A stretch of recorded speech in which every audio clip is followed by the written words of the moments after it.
kind of ignore their moral character. We ignore how they treat others because it's not directly affecting us. Sometimes even celebrating in the mistreatment of other people. So as much as I'm not allowing them to be present for me, I'm not present for them.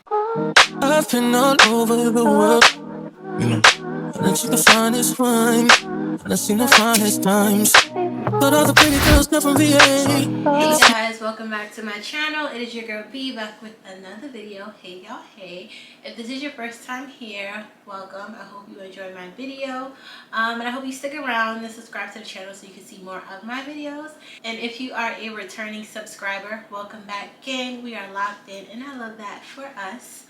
And if you're someone who watches my videos but haven't decided to hit that subscribe button, go ahead and hit that subscribe button because you're playing. You love it here. I love having you here. So let's just make it official. So today's video is going to be another video in my How to Be a Better Person in Christ series. You guys can check out the playlist up here. Today's video, I'm going to be talking about one of the things that has been very tempting in my life and has literally caused me to backslide a lot of the times when it comes to my journey and getting to know Christ, but also in my personal life and how I pretty much navigate life in its totality. And I feel like it's not a huge thing. Like certain people would say that's not really a sin, but understanding biblically what God expects of us, I know that this specific trait I have is going against that. And the trait that I am talking about today is isolation. Going MIA. I am always tempted to go MIA, mostly because it is my defense mechanism. It is something that makes me feel better when I feel like people are playing with me, when I feel like people don't have my best intentions, or when I'm just cautious of people, honestly. And sometimes I do it just because I don't want to be around. Like I feel like I'm experiencing it right now, actually, where I'm in this place where I don't know. It's not depression, it may be anxiety, I'm not sure what it is, but basically I just feel like I'm disconnected from everything and I'm trying to work through it, and in working through it I'm removing myself away from pretty much everybody. And the reason why I say that is a sin. God calls us to be brothers and sisters. God calls us to come into community in bodies of twos and threes and be there for one another. And that is not me. Isolation is just something I'm accustomed to, and it's gotten to a point but people are pretty much like, yeah, that's just Bianna, like she'll disappear for months at a time, but she's alright, she'll come back when she's ready. And I'm like, I don't necessarily think I want to be looked at that way. Like I don't want that to be how people identify me, as the girl who just goes away and pops up when everything's alright, you know? And this has been something that I've been working on for the past 2-3 years, but I think, or rather than thinking, I know that this is a defense mechanism that I built up over the years because I've had friendships or other relationships or even family, and I think because of that I put up this wall where it's now that people can't hurt me if they can't get close to me. And while that sounds like a good methodology for living life, it's not realistic. God calls us to be into community. God calls us to be discipled. God calls us to disciple others. God calls us to be with other people so that we can shine the light on who God is to other people, and vice versa. People can shine that light on us, and just help each other through difficult times, celebrate with each other through happy times. Like we're just called to be in brotherhood and sisterhood. And I think that I've just gotten so comfortable with being with self that I rely on that a lot. And it's not healthy, and it's not God's will for me, and I understand that. So one thing I needed to do, and it's funny because my pastor just spoke about this last week, is I need to change my perspective. Like I shouldn't look at it as people are gonna hurt me. I should look at it as, are you judging people for who they are and what you see, and not for who you want them to be?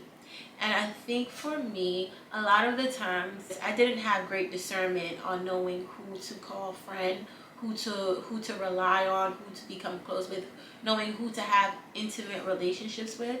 I figured like if you and me have a good time together and we could do this regularly, then that should spill over into a more intimate relationship where I could tell you my business, you could tell me your business, we could be friends, we could be a voice of reasoning, we could do all these things. And honestly, that just isn't the case. I feel like God calls us to have serious discernment when it comes into being in relationship with people. When you look at Jesus had the 12 disciples. 12 disciples, and of those 12, he had the 3 who he really trusted. Jesus practiced discernment in that way. And I feel like I lack that. I lack discernment. And I know some people say like, oh, the problem is that I'm too nice, and people kind of take advantage of it. And I think that's just a way to kind of make yourself feel better. I don't think that's the scenario. I think that a lot of us lack discernment when it comes to building relationship with other people. We see what we want to see, we see the fun times, and we kind of ignore their moral character. We ignore how they treat others because it's not directly affecting us. So we kind of turn a blind eye, or sometimes even celebrating in the mistreatment of other people, which is terrible.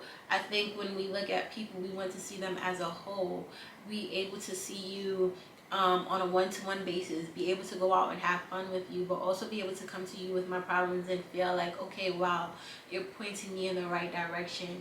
Wow, you're really leading me back to being grounded. You're really leading me back to understanding what God's word says. And I feel like that's what I was missing back then. And I feel like although I can recognize that today, I still need to heal from past experiences so that I no longer feel like I need to isolate in order not to be hurt anymore.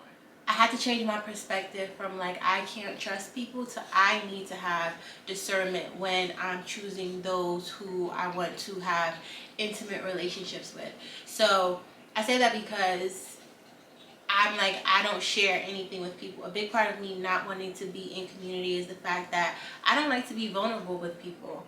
I don't like to tell people my business because I did have a time where I experienced the things that I told people were kind of either thrown back in my face. Things that I may have shared with other people were either thrown back in my face or found its way to being others people's business. And for me, I just didn't like that because I feel like I was opening up to people in a vulnerable state, and they were definitely taking advantage of that. And I think that just made me be like, I'm not going to deal with people as a whole. And that's very hard because when I do go through things, I feel like I need to do it on my own. I need to figure it out on my own, and it just feels so heavy. I really feel like something is just off within me, and a lot of that is because I'm keeping things to myself.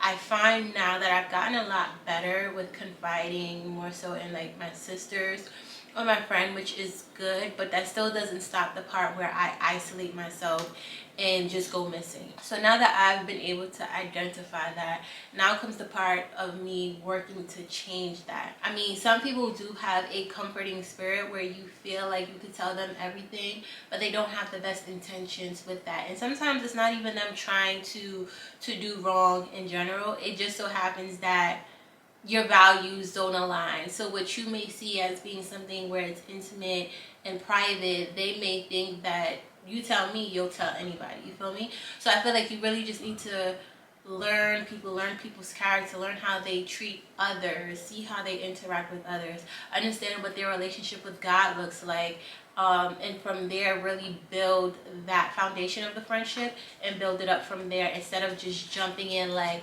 okay, you're cool, I'm cool, we're friends, not gonna tell you all my business. Like, it doesn't work like that. So now that I've identified what the issue is in the root of this sinful behavior is, now it's, how do I make this better? How do I try to change it? First things first is acknowledging it. Second, I'm changing my perspective when it comes to dealing with people, where it's like, if I feel like things are becoming a little bit hectic in my life, reaching out a little bit more. But now I feel like I need to extend it a little bit more to really have a community. I need to be able to open up to people. The fact that I have these issues with my past experiences, it has kept me from showing up as a community member to my friends, because again, if I'm just disappearing on you and going into isolation, you are now missing out on someone who's part of your community. Meaning, the friends that I now isolate from, I'm not in community with them. So as much as I'm not allowing them to be present for me, I'm not present for them. And for them, it's not by their choice, it's my own choice. So I know that I need to show up and be better, and to reach out and to do more phone calls and to do more meetups and do more hangouts and stuff like that. So I feel like that's what I'll be working on going forward, is showing up, being able to talk to others, and also opening up a little bit more, because there are people who have shown me that they are kind. I see that they are empathetic. I see that they care about the people in their life, that they're trustworthy. And I feel like even knowing that, that still has me being apprehensive of showing up, because part of me for some reason feel like, oh well, they only do that for certain people. And it's like, no, some people generally just are decent people. I need to take that leap of faith, and also the risk to really believe that they could be a really good friend. And the way I feel like I should have leaned in on those relationships a little bit more, I kind of did what I used to do and just kind of isolated. So my goal going forward for this year is to be more open, to have better discernment when it comes to learning people.